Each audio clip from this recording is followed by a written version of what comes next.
na siyang pangunahan ni Michelle. Sa ngalan ng Mahal na Espiritu Santo. Amen. Lord, maraming salamat po sa mga orasyong binigay sa amin at sa mga tubig na pinapalunod po sa amin. Sa lahat yung binigay po kami, kalimutan at palalim po ito. Maraming salamat po. In Jesus' name, amen. Amen. Sa ngalan ng Ama, ng Anak, ng Espiritu Santo. Amen. Magandang umaga, class! Magandang umaga po, Binibini Gilialon. Magandang umaga, Mga kaklase, magandang umaga sa ating lahat. Okay. Ako nga pala si Desiree Juliet Pinalon, ang inyong magiging guro sa umaga nito. Ngayon, bago kayo umupo, ay pakiayos muna ng inyong mga upuan at pakipulot ng mga kultura ninyong makikita sa sakit. At maaari na kayong umupo. Okay. Ngayon, ay meron tayong alituntunin sa loob ng klase na dapat ninyong sundin. At ito ay pinamagatang sikat. Maaari na bang basahin ito, class? Sama-samang nagtutulungan, igalang ang bawat isa, kababaang loob, ayos na pakikitungo, tiwala sa sarili. Ayan, maraming salamat. Gusto niyo bang maging sikat? Opo! Ayan, dahil gusto niyo maging sikat, ay natitiyak ko na susundin ninyo ang mga alituntunin ito. Malinaw po ba? Opo! Okay, mabuti kong gayon. Ngayon naman ay lahat ba ay nasa kanilang orihinal na upuan? Dahil i-check ko na kung sino ang iba. Opo! Okay. Mabuti class, walang pa kayo ng mga walang iba sa umaga nito. Ngunit parang napapansin ko na tila ang ilan sa inyo ay natatamlay. Kaya ngayon ay mayroong inihandang pampasiglang gawain si teacher para naman magising ang inyong mga diwa. Pamilyar ba kayo sa sayaw na hand clap? Medyo po. Medyo na.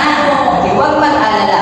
So dito, mayroon lamang akong ipapatuto at ipapakitang sayaw sa inyo na susundin niyo lamang ito. Okay?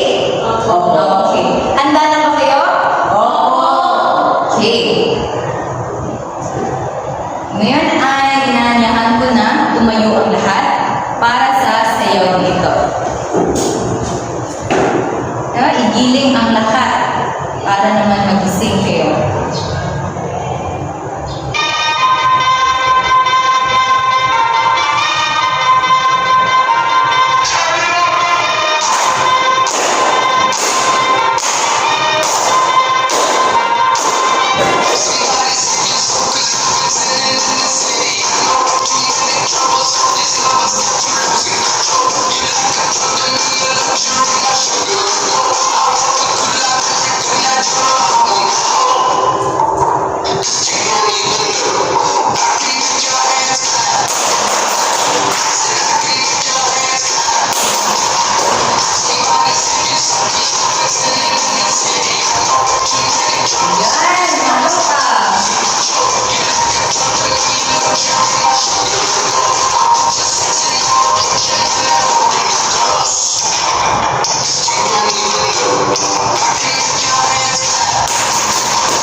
Ayan.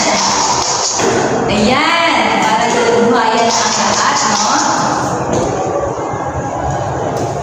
Ayan. Huminga muna ng malalim.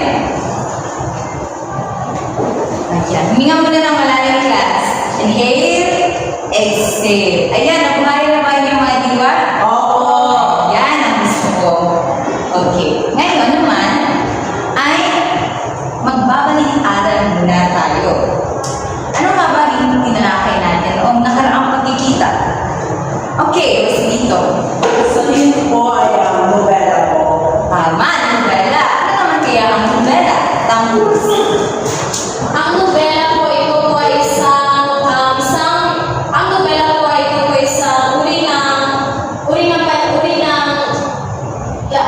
ng sikat na uri ng mahihiga na ginagamit ng mga ay simulat ng mga makata po. Okay, maraming salamat, Tampus. No, ang nobela, ito ay binubuo ng mga kabanata. Ito ay mahabang salaysay ng mga pangyayari. Maraming mga tauhan at ito ay isinusulat ng maayos at may balangkas. Okay, natitiyak kong kayo ay nakinig talaga ng nakaraang talakayan. Kaya ngayon ay mayroon naman tayong bagong paksa na tatalakayin. Pero bago iyan, ay tayo ay maglalaro na. Pamilyar ba kayo sa 4 pigs and 1 word? Oo. Okay, mabuti naman, ganun class. Ngayon ay mayroon akong ipapakita na larawan sa inyo. Ngayon ay pagmasdan ninyo mabuti ito. Okay, para sa unang larawan, ano kayang salita ito? Okay, tapos, Sa tingin ko po base po sa larawan na pinapakita ito po ay may uri ng iba't ibang kulay o sa salita po ay uri. yan, tama. Okay, pumunta ka dito sa harap tapos at isulat ang mga nawawalang tigil.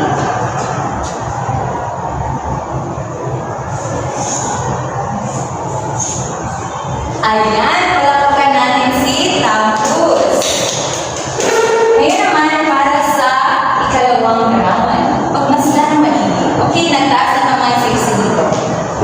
Base po sa dalawang nasa pisana po ay makikita po natin na meron pong goal ang isang tao at meron po siyang salamin na pinupuntuhan kung saan patungo ang isang bagay. Kaya para po sa akin, larawan ito ay nagsasabi na ito ay alintungtunin o sa English po ay objectives. Okay, anong salita ito? Kasi dito. Alintungtunin. Alituntunin kaya? Okay? Ay, sorry! Ay, okay. Okay. Layunin Ano talaga? Anong sagot mo? Layunin po. Okay, layunin. Tama, layunin. Okay, sulat mo ang mawawalang mga tigil.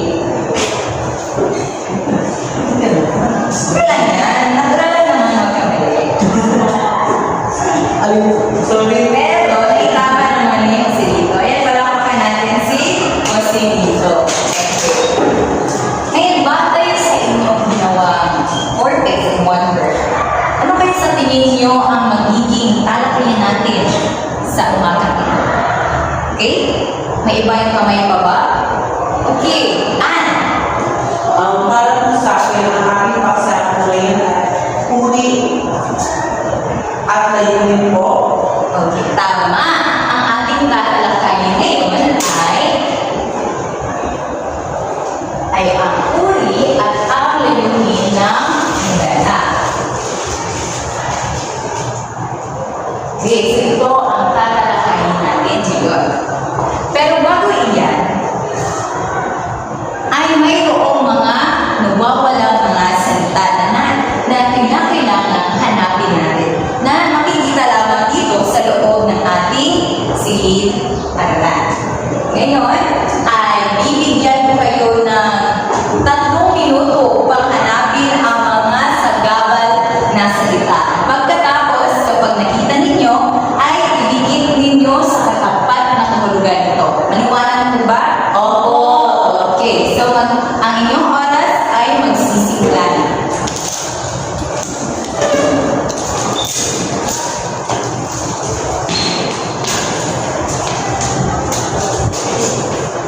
Okay, nasaan kaya ang mga salita?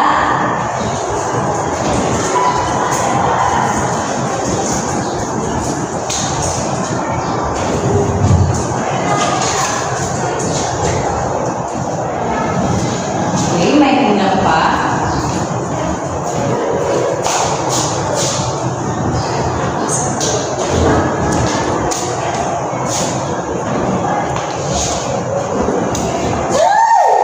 Ayan, nakita na.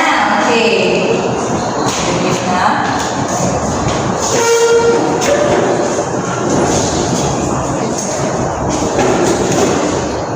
Okay, ngayon ay tignan natin kung tama ba ang inyong mga kasagutan. Para sa unang bilang, okay? Journey. Presinto, pansamantalang pila ng pulisya para sa mga gawain administratibo. Okay, tama. Malapagan. Unang bilang, okay. Isilda. Engineero, taong opisyado sa sarayan ng inhenyeriya. Okay, tama. Malapagan si Isilda. Pang-tatlo naman, Erika. Dago, matinding kawalan. Okay, tama. At ang panghuli ay, sino gusto sumagot? Okay, nagtaas ng kamay si Jill. Ang pagkatong ko, ano ang ginagamit upang mapanatili ang apoy, gaya ng kahoy, carbon, gasolina, langis, at marami pang iba. Okay, tama ang inyong mga sagot. Ngayon naman, bago natin simulan ang ating panibagong paksa, ay alamin muna natin ang layunin na nais natin matungo pagkatapos ng ating aralin. Okay, para sa una, maaari mo pa itong basahin. Natutukoy ang layunin at uri ng nobela. Okay? Napapapayag ng sarili sa loobin at reaksyon sa mga pangyayari sa nobela na umalalay sa alusulit kasalukuyang lipunan. At ang panghuli ay Nakakalamok sa Talakayan sa mga pagbinan ng paggawa at naging gawain katulad ng pagway, tula, awit, slogan, sanaysay, na nagpapagitan ng kalat mula sa nobela. ayan, so ito ang ating mga layunin na nais natin. Ito'y magkaisa tayo at magtulungan para makamit natin ang layunin ito. Ngayon, class, di ba ang ating paksa ay tungkol sa layunin at uri ng nobela. Di ba, ang nobela ay may layunin din na nais matanong. Kaya ngayon, pag-uusapan natin ang mga layunin ng nobela. Ano-ano kaya ang mga ito?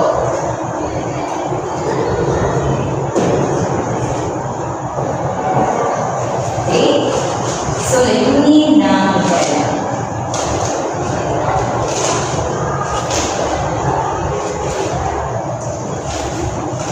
Okay, una,